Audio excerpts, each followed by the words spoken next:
Welcome in, listener. You're listening to a segment from the Slumpbuster podcast with Ju-Ju Dre. Find the full episode on Spotify, iTunes, the Google Play Store, or our YouTube channel. Enjoy.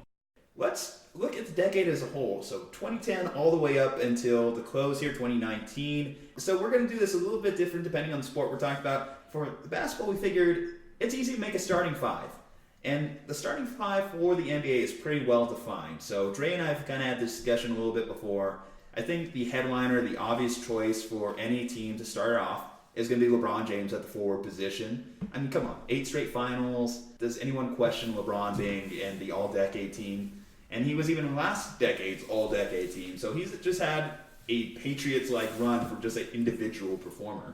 Yeah, and the fact that he's been able to contribute across multiple teams, right? Whether it was with the Heat or it was with the Cavaliers, the fact that no matter what, it was the team that he was on that was making the finals. Even if they didn't necessarily win it, right? The fact that he was there regardless of who his teammates were, that to me is just really impressive. And his only knock this decade is a hurt season. Mm-hmm. Yeah, he's closing out the decade with the number one team in basketball. So start to finish, LeBron has just carried this entire league. He's put the entire NBA on his back. So he's your all-decade performer. In fact, if we want to just right away name the best player of the decade overall, I think it's clearly LeBron. I don't think anyone could really debate that just when you consider, again, multiple franchises, what he's done overall as a performer, his stat line. He's just a difference maker. I mean, there's no question about it. I think Steph's a close second. Steph is a close second, and I'll agree with that. Third has to be the Tony. Is it Tony Jefferson? Who's the guy that rode with LeBron for those 7 straight finals? Oh, you're thinking of no one really. No, there was a guy that was on the Heat with him, went with the Cavs, and he was Richard Jefferson. Richard Jefferson, maybe. Yeah, he's at 7 straight finals, right along with LeBron. The legend Richard Jefferson. So he's a close third, right? Has just as many rings as LeBron, right? Yeah. It's like saying Adam Vinatieri. It's because he's been on those championship teams. With that said, you mentioned Steph, and Steph is going to be the next person I'll talk about here. So Steph is also going to be on this all-decade team. So our best guard of the decade, I think, clearly has to be Steph Curry. He basically changed the entire sport. Now it's clearly a three-point shooters league. We malign players when they come into the league and can't shoot, certainly at a Steph Curry level. And then you just look at the dominance of the teams he's been on throughout this decade. Obviously, they won the 3 championships. They beat the Cavaliers even without KD there. They won the 73 games. Granted, they choked in that finals, but still. And then, of course, just when KD got there, the finals was already wrote. Like, everyone already understood, okay, the Warriors are winning this. Steph Curry, he's just been a phenomenal contributor to that team. And then you talk about the back-to-back MVPs, unanimous MVP in there. There's no doubt about it. Steph Curry is probably the best guard. No, Steph Curry have to give it to. You could make the argument, I think, for Russell Westbrook, right, just because of all the triple-double machines. But then there's the argument of, do those triple-doubles actually relate to anything, especially because Westbrook, he didn't win anything, right? He hasn't won his championship. He obviously wasn't able to elevate Oklahoma City the way that we had thought that he would. Maybe things turn out different with Houston. I don't think so. And that's where we come into this debate here, I guess, about the second guard spot. So you mentioned Russell Westbrook. Well, his current teammate, former teammate to start this decade, James Harden. I have James Harden as my second best guard of the decade there. He's on my starting 5 here. Would you put Russ over him? I don't think so. I mean, the guy's putting up almost 40 points a game in the 2019 season. They both have the same amount of MVPs. And it feels like their arrows are pointing 2 different ways, too. Russell Westbrook, as this decade has gone on, has started to go downhill. We talked about like the Cam Newton type trajectory. And when we talk about James, I mean, his ceiling just keeps getting elevated. Just when we think that he's reached a new threshold, he keeps putting that points per game total even further. Yeah, no, definitely. Yeah, I'd go James Harden. I think he's extremely good at what he does in terms of like on the court. No one really mimics what he does. Thank God. At the same, annoying. I'm sorry. As a casual fan, it's annoying to watch him. Yeah, just throwing his feet out. It's just annoying. For the kicks and draw the foul. He's like the new Kobe without the rings. You know? That's true, and it's going to be interesting to see what his legacy is going to look like if he's not able to win a title. But at least just in terms of his stat line, his production, you can't argue it. I do find it funny that you had to take a big puff of your Juul to kind of like explain that point. You know, it's just like, oh man, James Harden, let me tell you guys. But no, I see it. I think that James is clearly a superior talent. And then when we also talk about like his marketability compared to Westbrook as well, I do think that Westbrook was a little bit of a sympathetic character following the Kevin Durant departure. Mm-hmm. But after that, a lot of people are more... He's one of the most polarizing players in the NBA right now. You can't really market him in the same way. Like James, the beard, you see him on the State Farm commercials. He's elevated his persona even above the game itself, which I do think is a big part when we talk about these all-decade type performers and like what their impact is on the league. So that's why I'm giving James. So our starting five right now is looking as follows. Obviously LeBron, Steph Curry, and James. Mm-hmm. So this is then when we talk about that second forward spot, I think it has to be Kevin Durant. I think so. In my opinion, Kevin Durant, he's been extremely dominant. There is talks, that he's even the best player in the world, right? Until the point that he got hurt last season. Then, unfortunately, I think they did rush him back a little bit too soon. I would have liked to have seen him play this year on a new team, right? See what he could have done with Brooklyn. But I would agree. I think that he's so far been, the next best player. Now you can argue that Giannis is starting to come into his own, but Giannis hasn't been in the league for that much of as far as this decade. We're talking about it. We're talking about the entire 2010s as a whole. Giannis has had like a 2-3 year run here, which has been amazing. It's been phenomenal. He's elevated his game so much. But Kevin Durant, each part of this decade, whether it be with the Warriors or his time in OKC, has been a game changer for them. I mean, that OKC team, what made his decision to leave the Golden State so controversial is he could have had that OKC team in that finals beating LeBron's the Cavaliers because they were up 3-1. 3-1. When you talk about like gamesmanship, sportsmanship, leaving a franchise that you were up 3-1 to go to the team that beats you was one of the more gutless kind of like things of the decade and why people criticized him so heavily.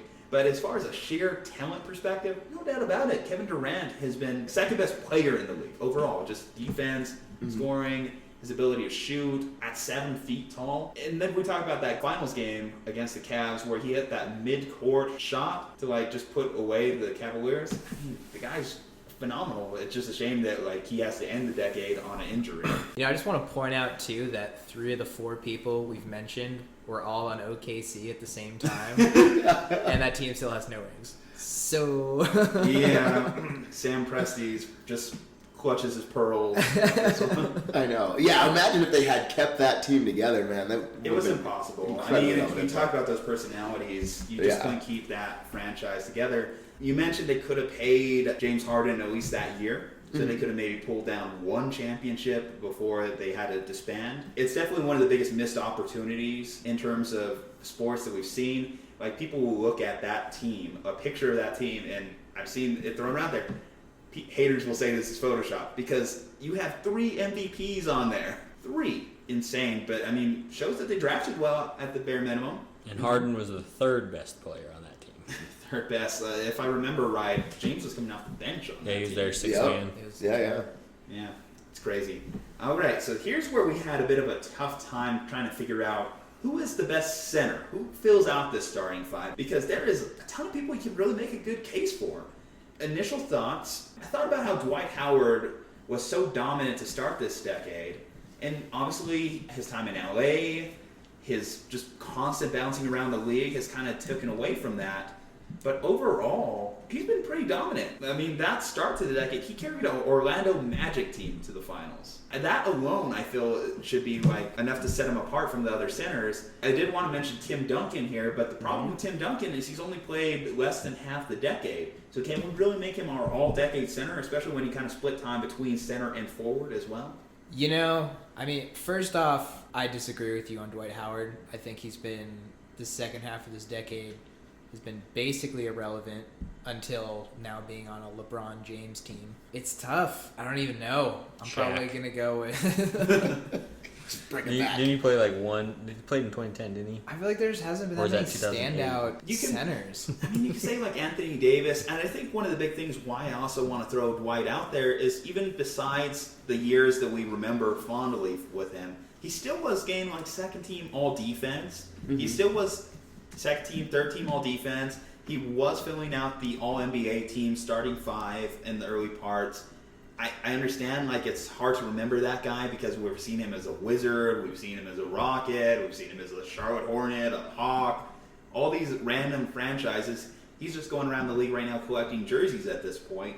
But I don't think you can really detract from him as much as we originally thought. He's been, when you look at the superlatives, he's been consistently among those elite centers.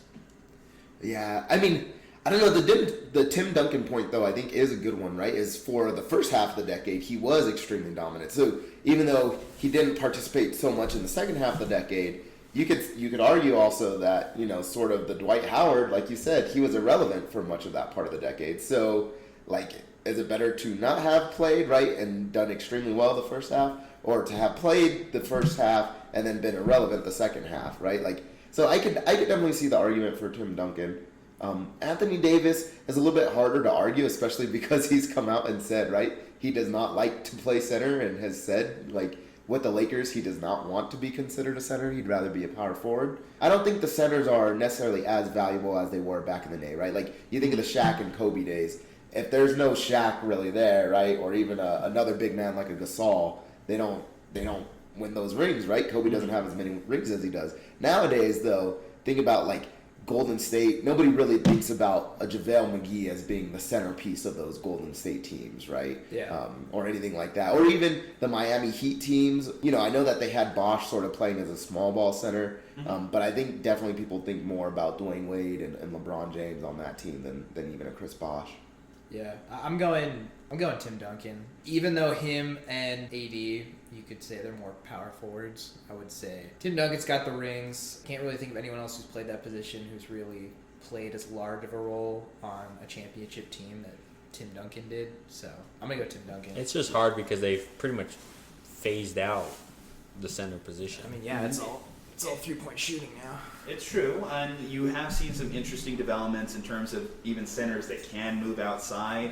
Boogie Cousins does kind of have an honorable mention in this debate here. He did get some All-NBA honors throughout this part of the decade. But I think you're right that Tim Duncan having that ring is a bit of a difference maker, even though he only played half the decade. He has been to 2 finals. I think another point to make, though, with that finals, why carry that team, if I'm not mistaken, against that Heat-led LeBron team? Yeah, without a doubt. But Tim Duncan had even been around before Kawhi Leonard had got there, and they were still having a lot of success as his first team. I don't think they had missed the playoffs up till, I think maybe this year will be like the first year that they missed the playoffs in the decade. Did they miss last year? I thought they were... They were in. Yeah. This will be the first time, and technically you can argue that they haven't missed the playoffs yet this decade. Yeah, they still haven't, right? And so Tim Duncan being a large part, even before Kawhi had become the player that he had, you know, at that time that they won the ring, Tim Duncan was probably the most influential player, even though I know they had, like, Parker and Ginobili, who without a doubt are very good pieces that helped them. But Tim Duncan, I think, definitely was sort of the centerpiece of that Spurs team. Yeah, and again, Gasol, Jokic, all these guys, you can mention their names, but they've only been around for a small part of this day. I mean, Gasol's been around longer, but he hasn't necessarily been a difference maker, a carrier on this team. He does have a ring, though, with this past Raptors squad. It's hard for me to put Marc Gasol in that tier. So I guess with kind of like the debate I've heard for our all-decade team, we'll close it out. I guess I'll lean with you guys on Tim Duncan as the center here. Okay, filled out our starting 5. So now I think it's time to mention who is the best franchise of the decade. It's not hard to argue who this is. If you're not going to mention LeBron as an individual carrying a team, it's easy to say the Warriors. Like, their run this decade between the Steph Curry's initial development as an MVP performer, and then you follow that up with acquiring Kevin Durant. Even if I do thought it was a bit of a weak move on Durant's part, you can't argue it from a Warriors perspective. I mean, the guy's out there. He's saying he wants to sign with you. Are you going to tell him no? Yeah, no, definitely Warriors. This whole decade's either been LeBron teams or the Warriors. Obviously, the second LeBron left Miami, they became pretty irrelevant. Second he left the Cavs, they became more than irrelevant. So definitely going to agree with you. So I guess the next thing on this is the best single season performing team. For me, I'm going to have to go with that first Kevin Durant year. So that's going to be 2016, 2017 when he first got there. Even though they technically lost a finals game in there, I think that they were so much more dominant. We didn't see as much cracks in that team. We talked about this a little bit pre-show when their dynasty started to crumble a little bit. Was when the Rockets sort of exposed them in that 7-game series, which some would still argue that the Rockets could have won had Chris Paul not got hurt. I think that they were so much better that year. It just looked unstoppable. It looked like what we expected a team with 4 Hall of Famers should look like. I mean, really the only other argument, right, would be for the 2017-2018 Golden State team, just because they did have the finals sweep, right? Like, when's the last time that we saw anybody sweep the finals like that in that dominant of a fashion? But either one of those teams, right, it's essentially the same, almost the same team, almost the same players, and both of them being Golden State, and they're basically unstoppable. You can also say that they would have not swept that series had J.R. Smith not forgot what time it was. That game one was rough. Yeah, so that's the reason why LeBron's hairline receded so far back going to the Lakers. Hey, whoever he's paying, like, he needs to keep paying that guy because his hairline is It may come back. It's because he's away from J.R. Smith. And then when it kept saying, like, J.R. Smith might go to the Lakers, I'm like, I don't think that's Don't do that to him. Come on. No way. Okay, so 2016, 2017 Warriors. Are we in agreement here? I mean, I like the Heat teams, the initial Heat teams with LeBron, but as we kind of look back on them, they seem more flawed. Like, they seem like they were a bit of a smaller team. They mostly won just because of the sheer amount of talent they had, not particularly because they were the most cohesive unit, especially when we consider that they lost to the Mavericks team when they should have not lost to that Mavericks team that had only 1 star. Nowitzki, yeah. Yeah, and there was even one of the finals series, right, that Ray Allen had to bail him out with a last-second 3 from the corner, right? Had that not gone in, they lose that entire series, that game, right? Everybody fighting to get back into the stadium. From an emotion standpoint, I guess you can also say that 2015, 2016 Cavaliers team, first title in Cleveland in almost 50 years. As terms of like the moment, the impact, you want to talk about best moment perhaps in the NBA this decade, I do think it was when LeBron carried that Cavaliers team to the finals between the block, Kyrie's shot. No matter how badly I look at Kyrie nowadays, I do remember that shot, and it was impactful. And Cleveland gained a win because, come on, they went a whole decade without seeing the Browns in the playoffs, so give them something, right? Yeah. They have Ohio State. They did also have to see their Indians team lose in Game 7 against the Cubbies. So They got Ohio State. They're good. okay. Yeah, So college is the only thing they can rely on. all right, guys. So I think that wraps up our NBA talk. We named our best player. We named our starting fives, best teams, best everything. You may maybe throw in a best coach. I don't know, Steve Kerr. But now, you know, this year, and I know we're coming to the end of the decade, this year makes me question how good of a coach Steve Kerr really is. Well, right? weren't the Warriors coaching He had a lot themselves in a to couple work with, games? you know. Like, Yeah. honest, you got to go Pop. Yeah, I mean, We I just- thought about it. The we- Spurs every year in the playoffs. Or maybe Yeah, even they haven't missed. Spolstra, maybe? Back I with mean, the he's- He does Back have when the Heat. he He does did have a have- couple rings, but the Heat had missed the playoffs, and it's really hard to miss the playoffs in the NBA, particularly when they're in the Eastern Conference. Yeah. So yeah, Yeah, you can't he's give it doing, his full strong. pretty good now, though. I mean, Pop has done this though in the West every year. Yes. And the West has just been filled with landmines every single year. The Spurs have been one of the biggest ones, particularly in Ty Lue? that conference. Yeah. Yeah, no.